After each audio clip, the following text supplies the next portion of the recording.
Alors je suis le docteur Annelise Ducanda, je suis au départ médecin généraliste. J'ai un diplôme santé et développement de l'enfant et surtout je suis médecin de PMI depuis 20 ans. Et depuis quelques années, donc j'ai créé une consultation dédiée aux enfants surexposés aux écrans de 0 à 18 ans. Et je réponds aux demandes de conférences et de formations qui viennent de toute la France et des fois de l'étranger. Alors on sent qu'il faut encore plus tirer la sonnette d'alarme, lancer l'alerte. Avec la crise sanitaire de la Covid, il y a une augmentation de la consommation d'écran de toute la famille et ils n'ont pas pu faire autrement, c'est pas de la faute des parents du tout. Et donc il y a vraiment une nécessité, on sent, d'informer les parents, de former les professionnels, d'alerter les pouvoirs publics.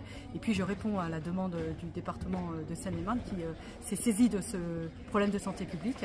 Et donc vraiment c'est extrêmement important de répondre à cette grande collectivité qui a en son sein de nombreux professionnels de l'enfance, de la santé, du handicap, donc vraiment qui est au cœur de la problématique des écrans dans les familles. Les écrans ne sont pas des activités comme les autres. C'est addictif. Donc pour protéger leurs enfants, il faut leur donner le goût d'autre chose.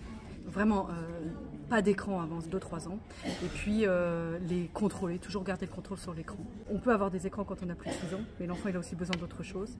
Et si l'enfant il a la possibilité de faire soit de l'écran, soit autre chose, son cerveau va choisir à l'écran. Parce que ça stimule le circuit de la récompense. Donc vraiment, eux-mêmes aussi, passer des moments sans écran quand leurs enfants n'ont pas d'écran pour passer du temps ensemble, retrouver des activités en famille parce que certains les ont complètement perdus. Faire attention au contenu, à ce qu'ils regardent. Vraiment quand c'est déconseillé, les réseaux sociaux sont déconseillés au moins de 13 ans, c'est parce que c'est dangereux, donc vraiment c'est important. L'âge sur les jeux vidéo, l'âge sur les films, vraiment faire attention à tout ça.